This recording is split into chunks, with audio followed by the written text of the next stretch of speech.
오늘 주일날 주 앞에 나와 제단을 쌓는 여러분 모두의 하나님의 축복이 함께 하시기를 주의 이름으로 축원을 드립니다. 오늘 이 말씀을 중심으로 힘써 행복한 일을 합시다 라는 설교의 제목으로 함께 은혜를 나누고자 합니다. 이란 북부에 농사를 지으며 행복하게 살아가는 한 농부가 있었습니다.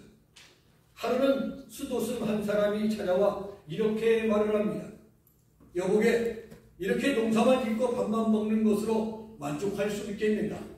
이 세상에는 다이아몬드라는 것이 있는데 이 다이아몬드는 백사장이 있는 곳에 가면은 얼마든지 있다. 그것을 캐내기만 한다면 자녀를 인류대학에서 공부시키는 것은 물론이거니와 큰 부자가 될 수 있을 것이니, 그러니 다이아몬드를 찾아 나서보고 싶은 도전의식이 없는가? 라고 질문을 합니다. 이 말을 듣는 농부는 그때부터 다이아몬드에 대한 탐욕을 갖기 시작을 했습니다. 욕심이 자라나자는 순간 그 농부는 농사 짓는 일이 제 분수인 줄 모르고 다이아몬드를 찾겠다고 집과 전토를 다 팔고 가족은 친구들에게 부탁을 하고 길을 떠납니다. 이 농부는 1억 천금의 탐욕을 갖고 영국을 다 돌고 유럽을 다 돌았습니다. 결국 이 농부는 집 팔고 땅 팔았던 모잣돈을 다 날려버리고 거지가 되었습니다. 이티알리아의 나폴리 항구까지 왔습니다. 그는 지친 몸으로 절망으로 몸부림치다가 넘실거리는 파도에 몸을 던져 자살하고 말았다는 일화입니다. 얼마간의 세월이 흘렀습니다. 그 농부의 땅을 산 사람이 어느 날 들에서 열심히 일을 하다가 반짝반짝 빛나는 것을 발견하게 되었습니다. 처음 보는 돌이었습니다. 너무나도 좋았습니다. 색깔은 검은 돌이었습니다. 그래서 이 농부는 보기 드문 돌, 처음 본 돌이라 깨끗이 닦아서 집안에 보관을 했습니다. 그래서 누구든지 볼 수 있도록 진열해 놓았던 것입니다. 몇 년의 세월이 또 지나 처음 다녀갔던 수도승이 다시 그 집을 방문하게 되었습니다. 옛 농부의 집을 찾아가게 되었습니다. 집에 들어선 그 수도승은 이 돌을 보고 크게 깜짝 놀랐습니다. 그것은 다름 아닌 다이아몬드 원광석이었기 때문입니다. 결국 이 원광석은 잘 다듬어져 러시아 황금에 박히는 다이아몬드가 되었다는 것입니다. 더 놀라운 것은 바로 죽은 그 농부의 집터에서 아프리카로 닿는다는 큰 다이아몬드 광산이 그곳에서 자기 집에서 발견되었다는 것입니다. 행복의 다이아몬드 광산은 다른 데 있는 것이 아닙니다. 바로 현재 내가 앉은 그 자리가 다이아몬드 광석인 줄로 믿습니다. 내가 있는 곳이 축복이요 쓰러져가는 집이랄지라도 내 집이, 내가 머무는 곳이 가장 축복의 자리인 것을 우리는 기억하며 살아야 할 줄 압니다. 이것을 모르고 하나님의 뜻대로 살지 않고 탐욕을 갖고 살게 될 때 자신뿐만 아니라 자기에 속한 모든 사람들을 어디로요? 파멸로 이끌어가게 되어지는 것입니다. 바울은 가장 가치 있고 보람된 일을 많이 한 사람입니다. 돈 버는 일, 연구하는 일, 가르치는 일, 성공하는 일은 다 필요합니다. 그러나 우리가 추구해야 될 가장 위대하고 값지고 보람된 일은 나만을 위한 일이 아니라 내 주변을 위한 일이라는 것도 한 번쯤 생각해보며 살아야 할 필요성이 있습니다. 만일 우리가 믿는 예수님이 가정을 이루고 예루살렘 근교의 전원주택에서 자녀를 낳고 행복하게 살았다면 우리를 구원하실 수도 없을 뿐더러 인류의 존경과 사랑을 받을 수도 없었을 것입니다. 하지만 죽음으로 가는 길이며 자신을 희생해야 하는 길임을 알면서도 십자가의 길을 걸으셨기 때문에 인간을 구원할 수 있었고 그 이름이 영원히 빛나는 삶을 살게 되었을 것입니다. 힘써 일할 수 있는 용기가 우리에게 있기를 원합니다. 그 일 속에서 우리는 행복감을 찾아야 합니다. 바울은 행복한 일을 하는 우리가 어떤 자세로 일해야 하는가를 가르쳐주고 있는 말씀이 바로 오늘 본문의 말씀입니다. 첫째로 바울은 무질서하게 행하지 말라고 권고하고 있습니다. 본문 6절을 보면 형제들아 우리 주 예수 그리스도의 이름으로 너희를 명하노니 게으르게 행하고 우리에게서 받은 전통대로 행하지 아니하는 모든 형제에게서 떠나라 했습니다. 그리고 7절을 보면 바울은 무질서하게 행하지 아니하겠다라고 말씀합니다. 무질서하게 행하지 않는다는 말은 무슨 말입니까? 빈둥거리며 규모 없는 행동을 말하는 것입니다.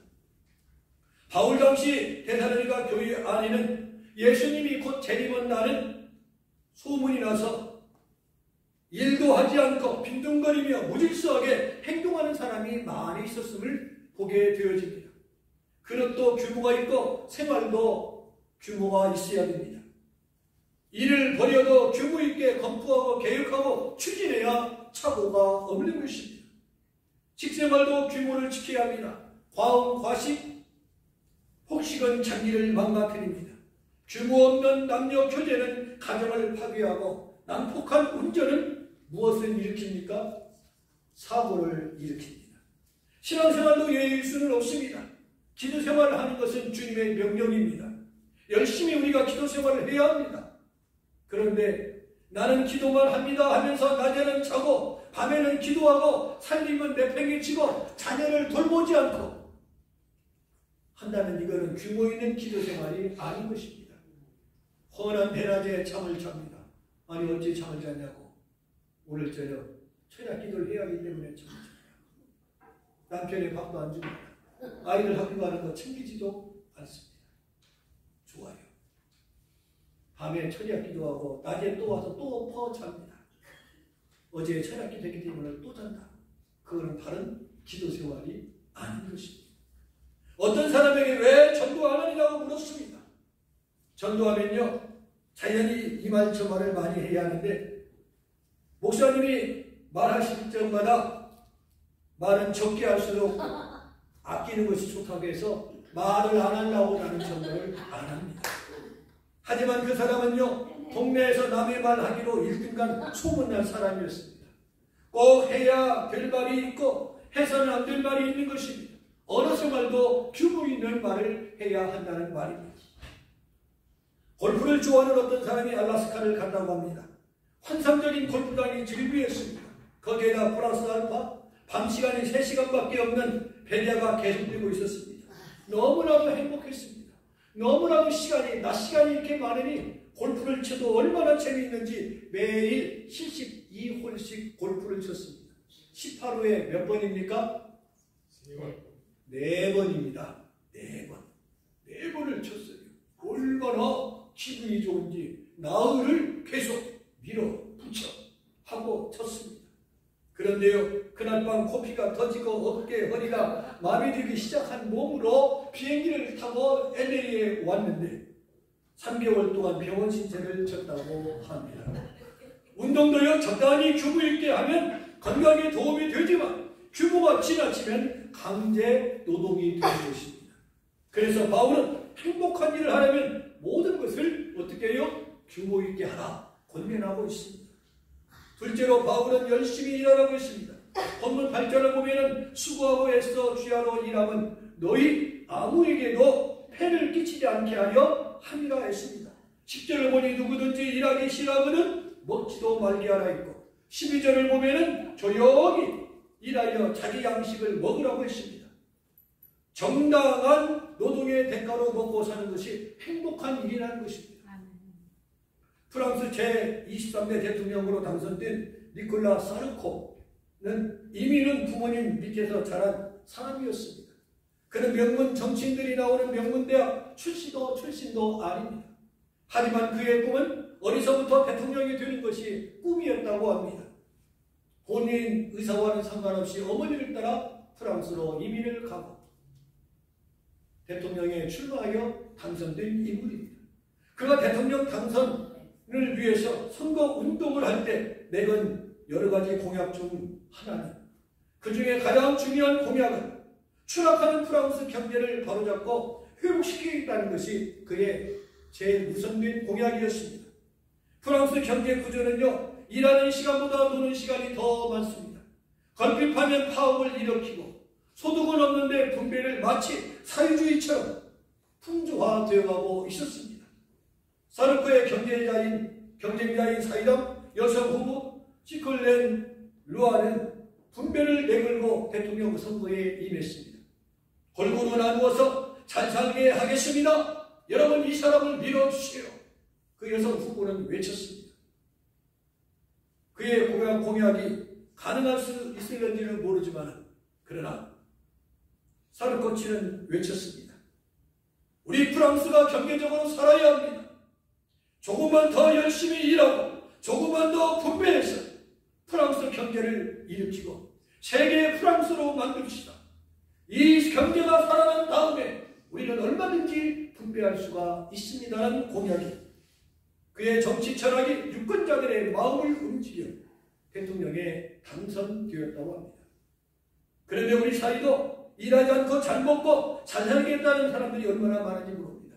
일하는 시간보다 노는 시간이 더 많은데도 불구하고 좀 더 특별히 쉬자고 외치는 곳이 우리 조국 대한민국입니다.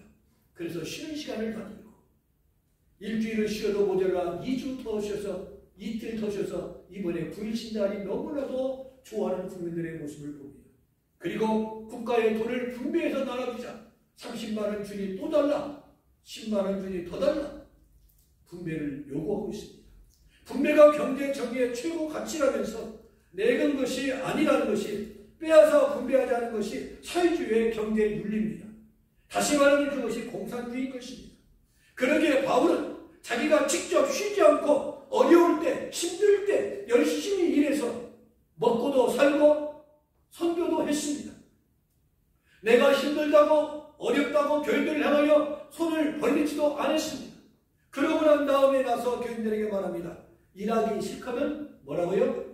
먹지도 말라. 본인이 솔선수범하고. 잠언서 20장 13절을 보면은요. 너는 잠자기를 좋아하지 말라. 네가 궁핍하게 들까 두려우니라. 내 눈을 뜨라. 그냐면 양식이 족하니라고 했습니다. 그리고 21장 17절을 보면 연락을 좋아하는 자는 가난하게 되고 술과 기름을 좋아하는 자는 부하게 되지 못하느니라 했습니다. 어떻게 일하지 않고 잘 먹고 잘 살 수 있겠습니까? 어떻게 일하지 않고 성장을 그리고 분배가 가능할 수 있겠습니까? 행복한 사람은 가장 행복한 일을 그 대가로 취하여 행복한 삶을 누릴 수가 있는 것입니다. 부자가 되기 위해서는 무엇을 해야 합니까? 저축을 해야 부자가 됩니다. 건강하게 살기 위해서는 무엇을 해야 됩니까? 운동을 해야 몸이 건강을 유지해 나갈 수 있습니다. 로마서 10장 11절에서 바울은 이렇게 말합니다. 부지런하여 게으르지 말고 열심을 품고 주를 섬기라 말씀합니다. 행복한 일은 주의 일이며 주의 일을 하는 자세는 부지런함으로 열심히 일해야 할 것을 말씀하고 있습니다. 신앙생활이든지 사회생활이든지 모든 일에 힘써 열심히 부지런히 일함으로 말미암아 그 부지런함으로 얻은 것을 누리는 여러분 모두가 되기를 주의 이름으로 축원을 드립니다. 네. 마지막 세 번째 말씀은요. 낙심하지 말라 하였습니다. 13절을 보면은요. 형제들아 너희는 선을 행하다가 낙심치 말라고 했습니다.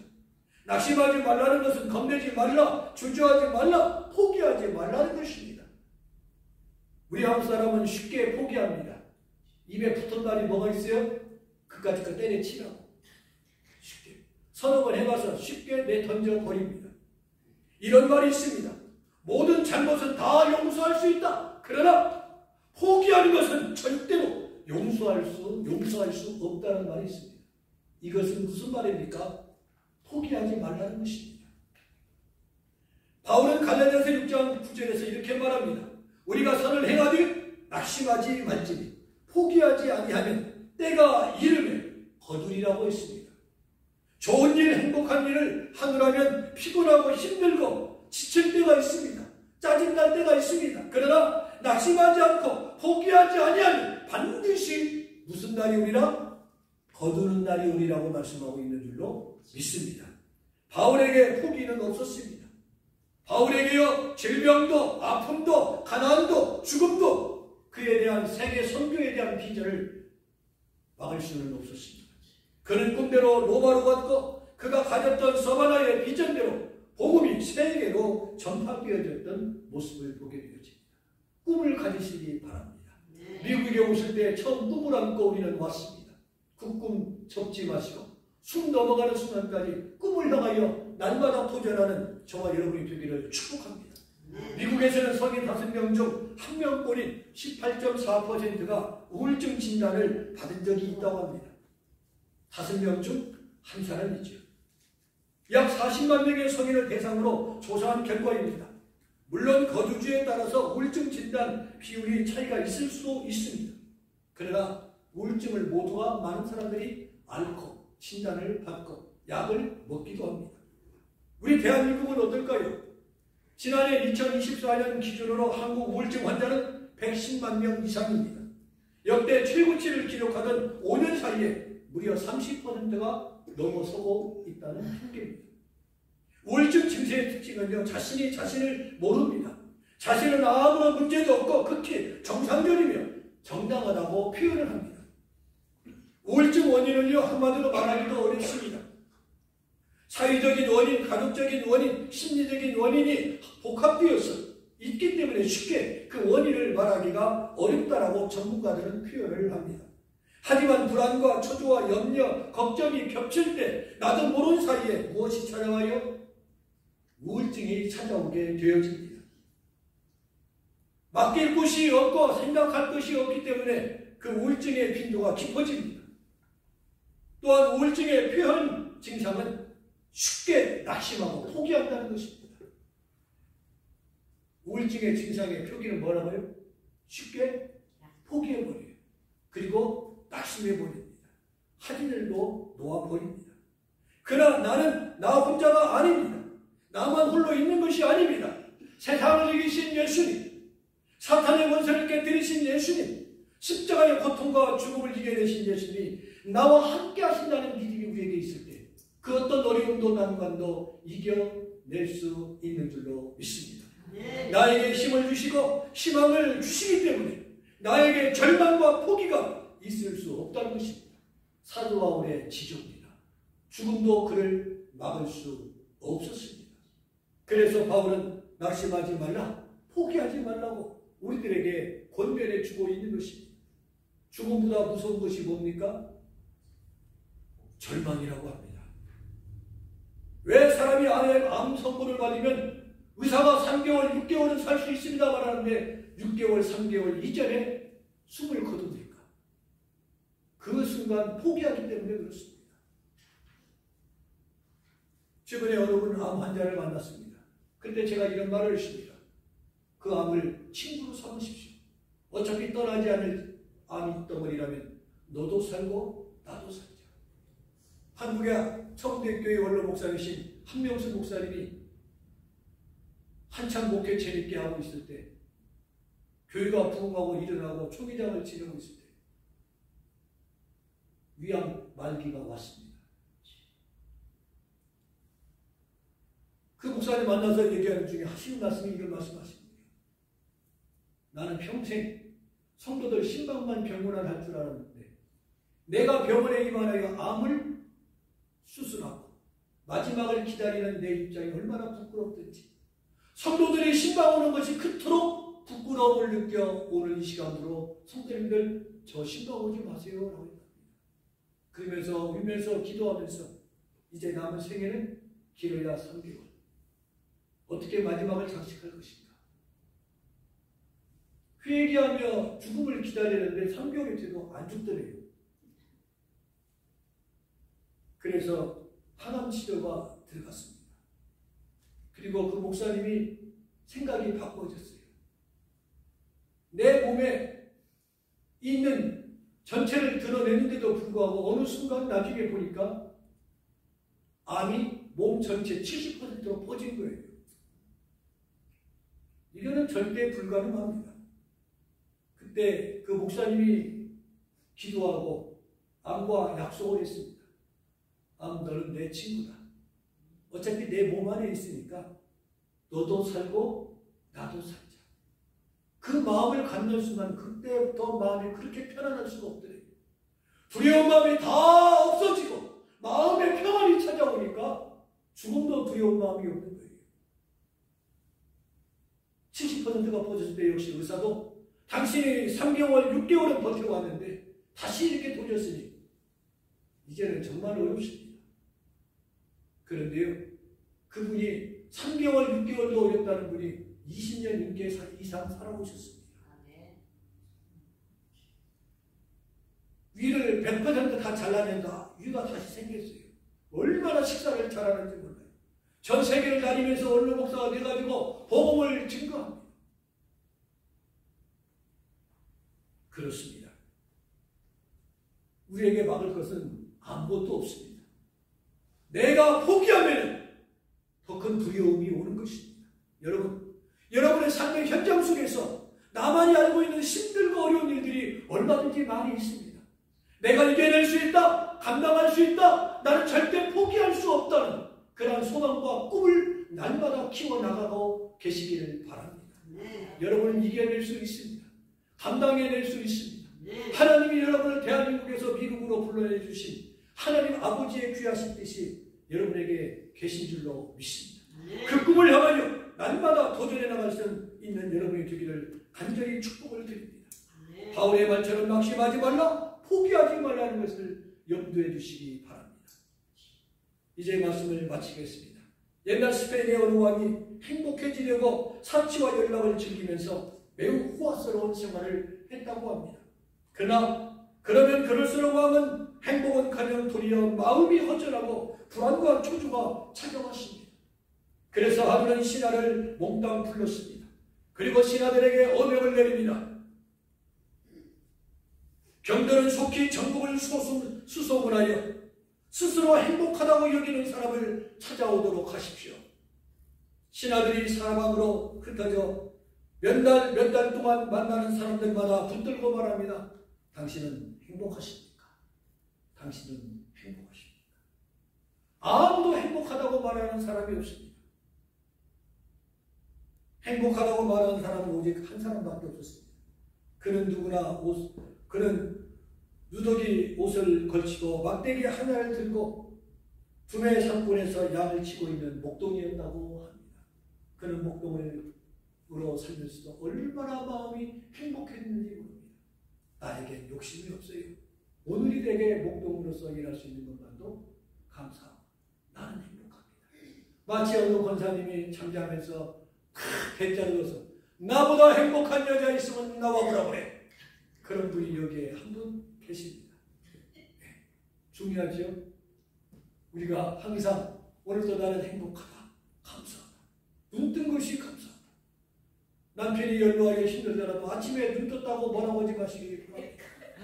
눈 떠주셔서 내 곁에 있어줘서 감사합니다. 80이 넘으면 뭐라고 한다고 그러는데 절대 뭐라고 안 해요. 김성근 하나님은 남편들 고마운 마음을 가져요. 오늘도 눈 떠줘서 감사합니다. 그런 가정들 되어줘야 돼요. 그런데 한국은요 그렇지 않대요. 왜 또 눈 떴냐고 당신 친구는 어디 밑에 있어요? 왼장 밑에 있는 잔디 밑에 있는데 당신 오늘도 왜 이불 덮고 자냐고 뭐라고 한답니다. 오늘 우리들에게는 서로 칭찬과 격려, 용기와 힘을 붙여줄 수 있는 멋진 가정들이 되길 원합니다. 가장 소중한 사람은 내 곁에 있는 분이에요. 같이 있어서 행복을 못 느끼는 사람은 혼자 있어야 정신 바치지. 그때 가면 늦어. 우리는 서로 옆에 있을 때 고맙고 감사하는 마음. 교인들에게도 우리는 형제 자매예요. 우리의 혈관에 주의 보혈이 흐르고 있습니다. 여러분 행복하십니까? 그리고 어떤 일을 하십니까? 우리가 하는 일은 좋은 일, 행복한 일, 가치 있는 일, 보람된 일, 주님의 일을 하고 있습니다. 낙심하지 마십시다. 절대로 포기하지 마시기 바랍니다. 주 뵙는 그날까지 힘써 주의 일에 성실하게 감당함으로 말미암아 주님 앞에 떳떳하게 설 수 있는 저와 여러분들이 되시기를 주님의 이름으로 축원을 드립니다.